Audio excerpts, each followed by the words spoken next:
జై శ్రీమన్నారాయణ. 317వ నామము శ్రీ విష్ణు సహస్రనామములో నుంచి. ఓం కర్త్రే నమః. హో శ్రీమన్నారాయణ, నువ్వు రాజ్యాధికారముతోని,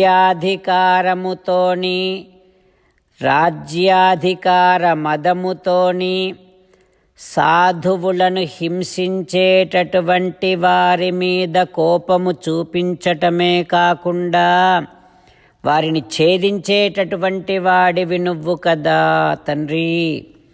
హో శ్రీమన్నారాయణ, నీ దివ్య శ్రీచరణారవిందములనే ఆశ్రయిస్తున్నా. ఓం కర్త్రే నమః.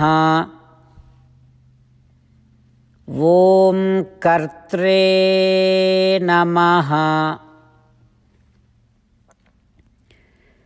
అధికార మదముతో సాధువులను హింసించేటటువంటి వారి మీద కోపము చూపించటమే కాకుండా వారిని ఛేదించేటటువంటి పరమాత్మను మన హృదయ మందిరములో సేవిస్తూ స్వామికి సాష్టాంగ నమస్కారము చేస్తూ స్వామి నామ సంకీర్తన చేద్దాం. శ్రీమన్నారాయణ నారాయణ నారాయణ, శ్రీమన్నారాయణ నారాయణ నారాయణ.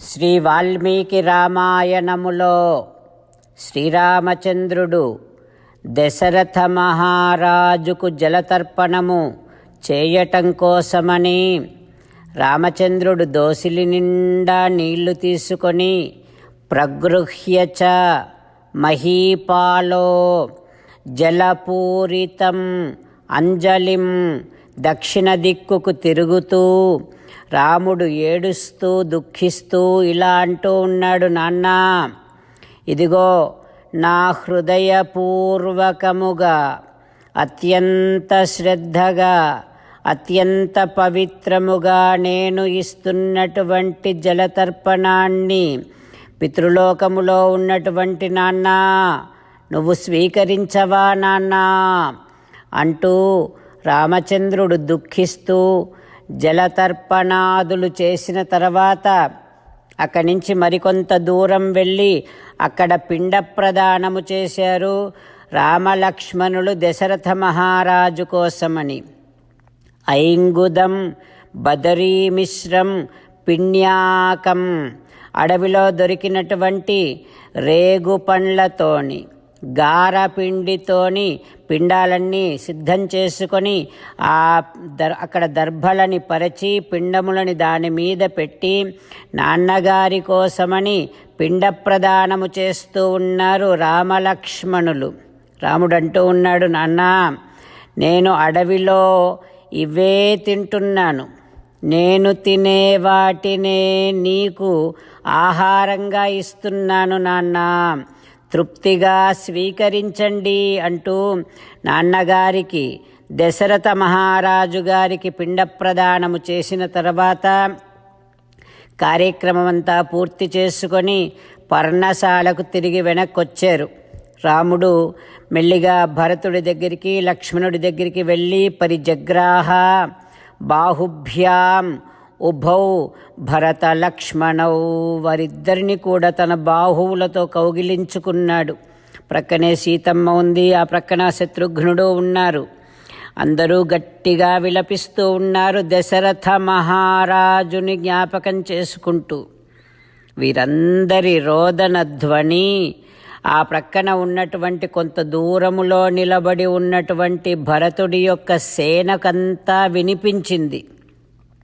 అప్పుడు ఆ సైనికులంతా అనుకుంటున్నారు, వారికి అర్థమైపోయింది, మన భరతుడు రామచంద్రుణ్ణి కలిశాడు అని వారికి అందరికీ అర్థమై ఇక్కడ అందరూ కలిసి ఎక్కడి నుంచైతే రోదన ధ్వని వస్తుందో అటువైపుగా ప్రయాణము చేస్తూ ఉన్నారు సైనికులంతా.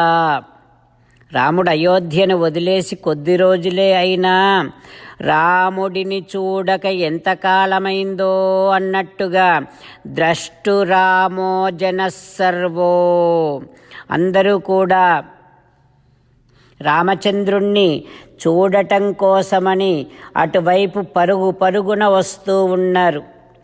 నలుగురు అన్నదమ్ములు ఒక్కచోట ఉన్నప్పుడు చూడక చాలా రోజులైంది అని ఒకరికొకరు అనుకుంటూ ఆ నలుగురు అన్నదమ్ములని చూడటం కోసమని సైనికులంతా కూడా పరుగున ఎంతో ఉత్కంఠతతో అటువైపు వస్తూ ఉన్నారు. వారు వస్తూ ఉంటే సైన్యమంతా వస్తూ ఉంటే వచ్చినటువంటి ధ్వని అడవంతా నిండిపోయింది, ఆకాశమంతా నిండిపోయింది. మెల్లిగా వచ్చారు అందరూ, జనమంతా కూడా పర్ణశాల చేరుకుంటూ ఉన్నారు, రామదర్శనము చేసుకుంటూ ఉన్నారు. ఎట్లా ఉన్నాడు మన రామచంద్రుడు? ఆసీనం స్థండిలే రామం, నేల మీద కూర్చున్నాడు మన రామచంద్రుడు. అట్లాంటి రామచంద్రుణ్ణి ఆ సైనికులందరూ కూడా, పురజనులంతా కూడా దర్శనము చేసుకుంటూ ఉన్నారు. పురుష వ్యాఘ్రం, పురుషశ్రేష్ఠుడైనటువంటి రామచంద్రుణ్ణి దర్శించుకుంటూ ఉన్నారు.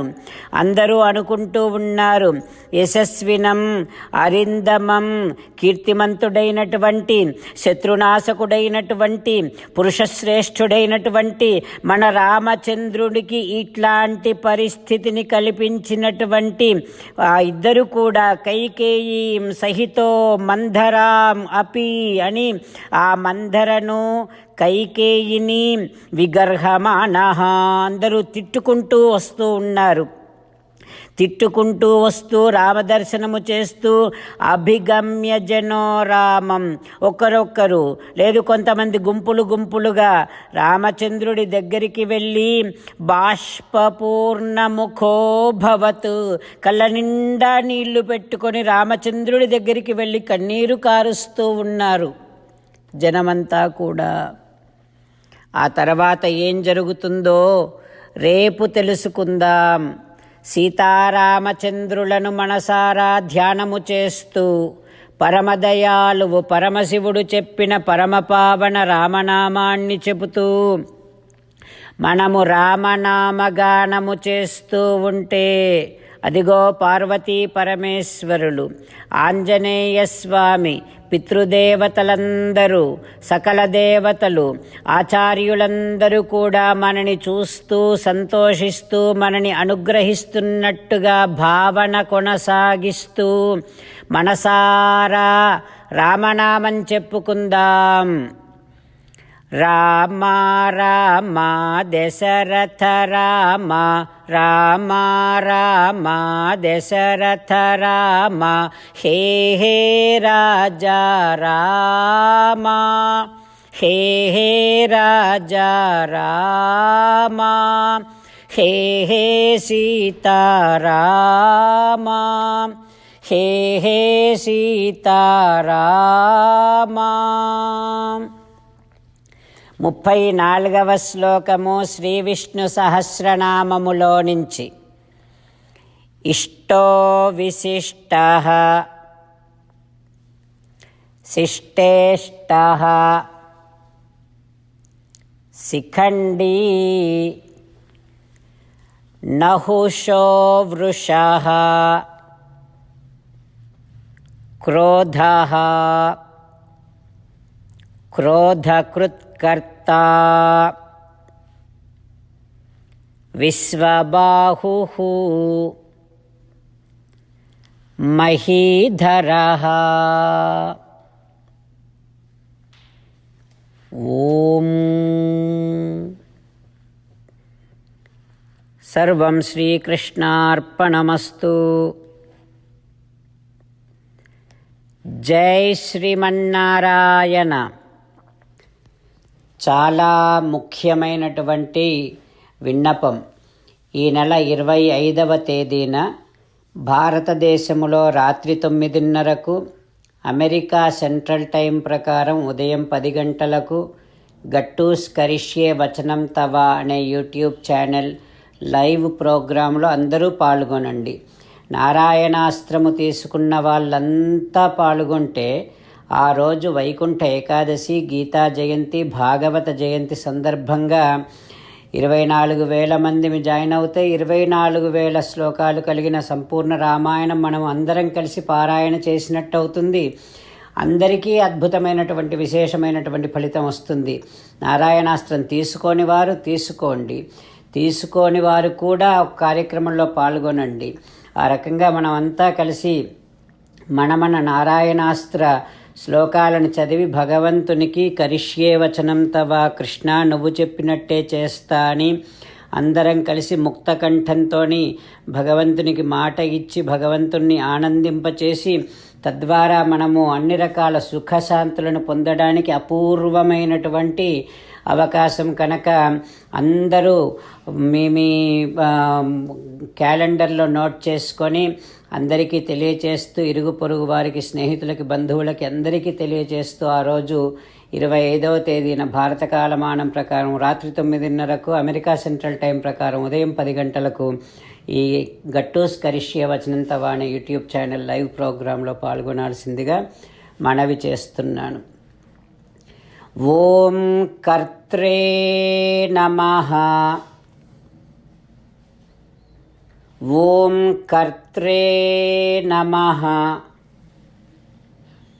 ఓం కర్త్రే నమః.